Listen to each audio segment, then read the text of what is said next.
Welcome to our used 2019 Coleman 16 RB. Starting right in your back bumper here. Just kind of pull that off. See it drags the sewer hose out on with it. Undo it. You can see it's got this 2 ears there. Same 2 ears that are on your sewer cap to tell you hooking it up to your sewer system. And the previous owner just had this nice little cap here that you can just lock onto it. And it's got magnets just to hold it into place on your bumper there. Your hot water tank here, so it is manually lit. You just have that one little keyway, line that up, you can open it up. So once we turn the propane on, we'll come on back here and fire it up. For right now though, right in front of your hot water tank, we got your little port here. If you open that up, we've got your power cord. So that pulls on out. It is about 20-25 feet long. Plug it on in, just like that. Simple 30 amp end. Most campsites are gonna have that. Plug straight on in and you're good to go. We do also provide you with the A15 amp adapter so you can plug in at home to run your fridge or charge your batteries if you're looking to do so. Right underneath that, we've got your sewer system. So on the left here, you got a gray valve. On the right, you got a black. Sewer hose is going to connect right there. So same 2 ears in your cap here. Sewer hose will attach the same way. Just press it onto that, lock it down. There you go. On the left is your gray valve. So that's controlling your gray tank, which is filled from your sinks as well as your shower. So typically going to be your cleanest water. You're going to want to dump that after we've dumped the black, which is filled from your toilet. So of course, dirtiest water, you want to dump that first, get that done. Once that's done, you do the gray. Just help keep that hose as clean as possible. Making our way down the unit. Right there, we've just got your outside air conditioner. So that's where it's drawing in your air. Just want to make sure that's free and open. And right up top here, just got this little port. You open that up. You got your fresh water tank fill. So you're just going to take your water hose, stick it into there, turn on the water, and that'll fill up your fresh water tank.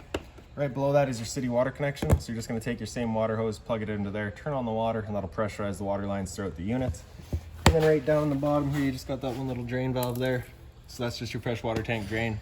That right there is closed. Open it up to drain it out. Simple as that. Here's the front of the unit.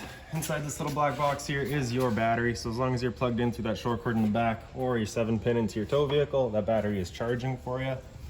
Propane tank here, simple barbecue style. Just open it up to turn it on. These two hangers here, we've just got a weight distribution set. So the previous owner did leave it with the unit, so we've decided to leave it there for you as well. Standard tongue jack, one way's up, the other way's down. And then on this side here, right, this little port there, if you pop that open, you got a Furion solar panel plug in. So you just plug your Furion solar panel into there and it'll charge your batteries. Got your storage compartment right here, so it just opens up and you get this little finger on the side there, just holds it open for you. So you can see we got the head here for your weight distribution hitch, as well as your bars and the little hook for hooking it up. If you need help with that when you're picking up the unit, just come inside and give us a shout. We'll come out and help you. Here we've got your water hose as well as that park adapter I was telling you about, right? So your short cord into there, 30 amp end, and then 15 amp into a standard outlet. And then we've also just got this little jack here for running your stabilizer jacks that you have in the back of the unit. Go over those in a second, but just a 3/4 inch end just sits onto them, you run them up and down. Close that back up.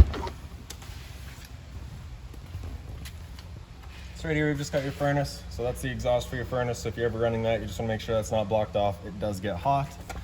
GFI protected outlet here, resets just inside the unit. 2 vents for your fridge there, nothing back there for you to worry about. And now that we've got our propane turned on, we can come to the back here. And firstly, I'll just go over your stabilizer jacks, which are just right underneath here. So your 3/4 inch end onto that. Run it down until it contacts the ground, give it another turn or so just to firm it up, and that's that. All right. So this guy just kind of slides off of there. Just like that, all right?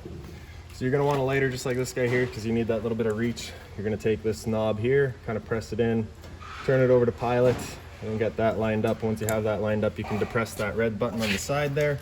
Once you have that button depressed, you're just gonna come in with the lighter and you can see that pilot light gets going. Now the first time you come to do this, that may take a minute or two. It's just got to clear all the air out of the propane lines first. That's perfectly normal. So once you get that pilot light lit, you just want to keep that button held in for a while, and then you can release and it'll hold itself. Then you can just turn it up to on, and she fires right up. Temperature selection is just with this valve right here, right? So you can turn that down, turn it up, just selects when it does turn itself off and how it cycles, right? Turn it back down to pilot and it'll hold just the pilot light for you. But if you're going traveling or leaving the trailer for a while, you just want to make sure that guy's right off. Now before you ever turn it on though, you just want to hit this pressure relief valve there. Make sure that shot of water comes out. A bit of water coming out is just letting you know that that hot water tank is full and you're not going to burn anything out by firing it up. Closing it back up, so just lining up that keyway again. Close her down, and that's that. Right. In the back, you just got your spare tire there. And now we can make our way on inside. So you see in the back here, you got this little door holder there. It is on a 90 degree just because your awning arm is right here and you don't want your door fully open. So as you open up your door, you're just gonna take it to that 90 degrees. You can slide that holder into there. It holds the door for you. For your step, you're just gonna grab the bottom, kind of up and out, and there you go. As you come inside, right on your left is your fire extinguisher. So standard, pull the pin, point, and shoot. Right up top here on your left, you've got your awning control. So just press and hold extend, and that awning will make its way out.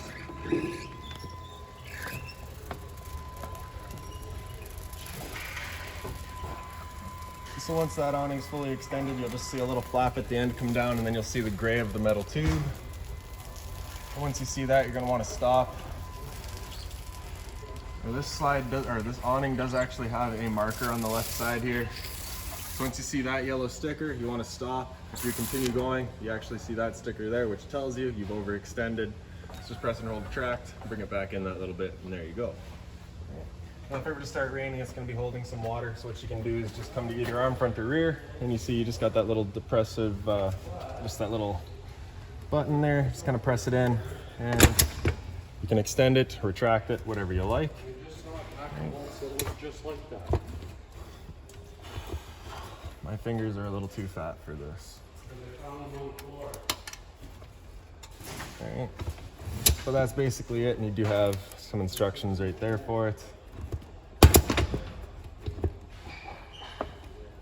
There we go. Alright, so you can do the same thing front or rear, just to achieve the pitch that you like. If you like it for more shade or getting the water off, having it at an angle, whatever you like. Before you bring it back in though, you do want to make sure that they're even, and then we can just press and hold the track, and that awning will make its way back in. Another thing to keep in mind with the awning is once you get up to about 15-20 kilometers an hour of wind, it does just catch that wind, so you want to bring it back in. Again, just so that we're not running the risk of bending our arms. Right above your awning switch, you've got a little light switch here as well. Just turns on that awning light there.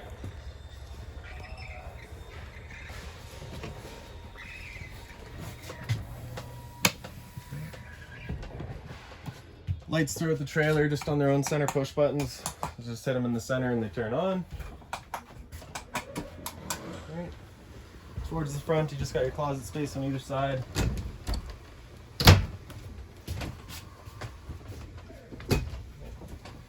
Power outlets on either side as well. For your emergency exit over here, you're just going to pull that red tab to get rid of the screen. Take this handle, throw it outside, hop on out. Blinds throughout the unit, just sit where you leave them. Underneath the foot of your bed, you do have access to your storage compartment, as well as just another compartment. And then for your monitor panel here, you just kind of got your water pump switch on the bottom there. Turn that on, turns on your water pump, drawing out of your freshwater tank to pressurize your lines. And then up top, you've got your monitor system. So on the left, we've got battery. So you can see we're currently C for charging, G would be good, F is fair, and L is low. For your fresh tank, as you fill that up, it'll go to a third, 2/3, and full. Same idea for your black and your gray. And in the kitchen here, your little stove, it's just manually lit, so you need a lighter again. Turn it over the light and hit it with that lighter, and she fires right up. Turn it back off. Now, of course, it is putting off fumes whenever you're using it. So the roof vent that is right above our heads here, you do want to have that open. Previous owner did install max air vent covers as well, so if it starts raining, you don't need to worry about closing them. Just running that knob to go up and down. Right up top here, you got your microwave. It's pretty standard, just like home. Below your stove is a little drawer here with some storage. So this pouch has all of your owner's manuals, any sort of keys, any remotes, anything like that for the unit is right in there. Below that is your furnace. So there's no actual ducting throughout the unit. It's just this one kind of port here that's blowing out. You can choose whether it's blowing it up and down or left and right or diagonally, whatever you like. For turning that guy on, your thermostat's just up over here. So you just have that little trigger up on the top right there. Move it over to the left, you hear it click, and that's it turned on. In the bottom here, you have a little slider for selecting your temperature. So just all the way over to the right there, max heat. And we'll just let that get going.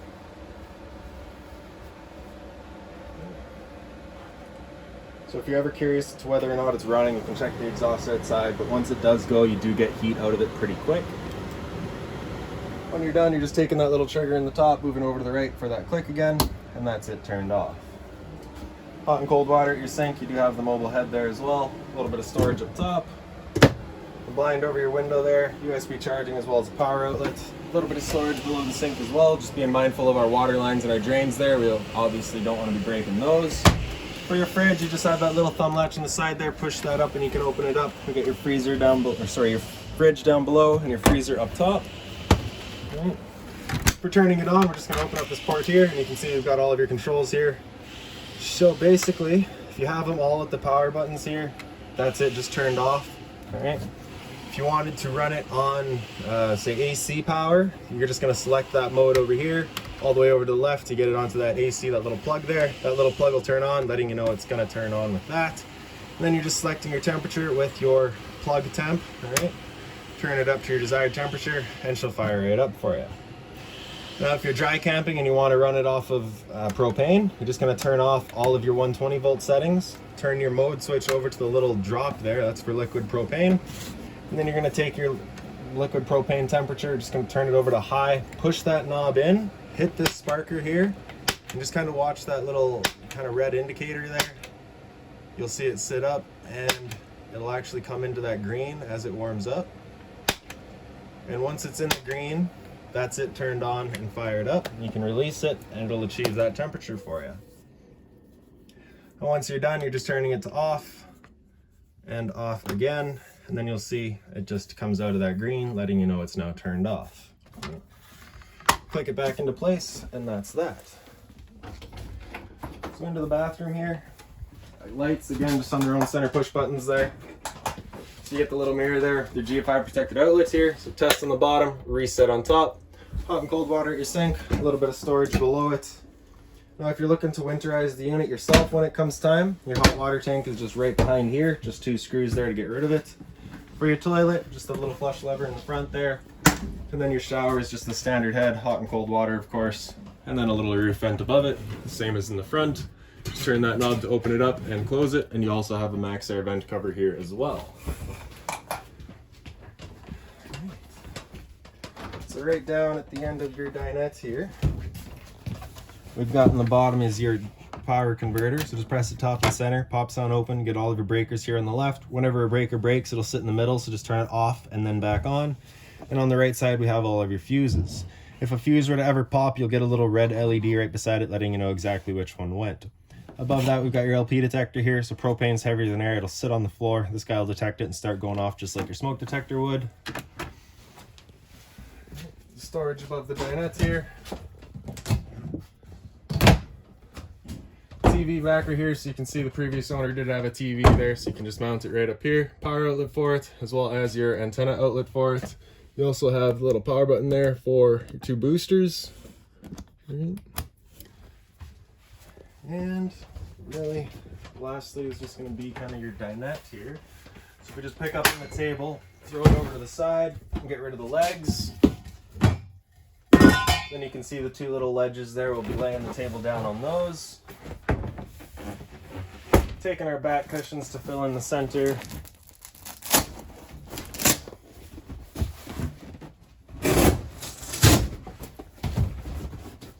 And there's another bedding area. All right.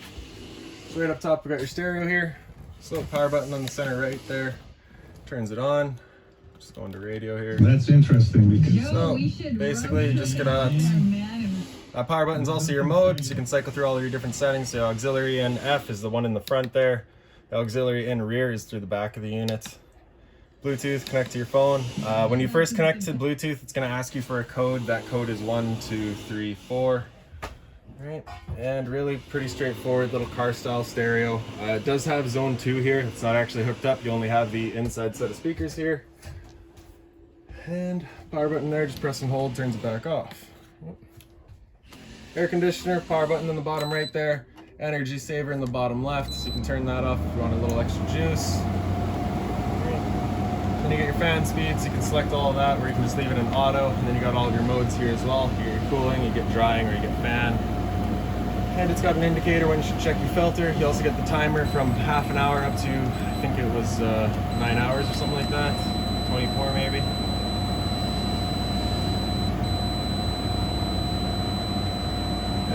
24-hour timer.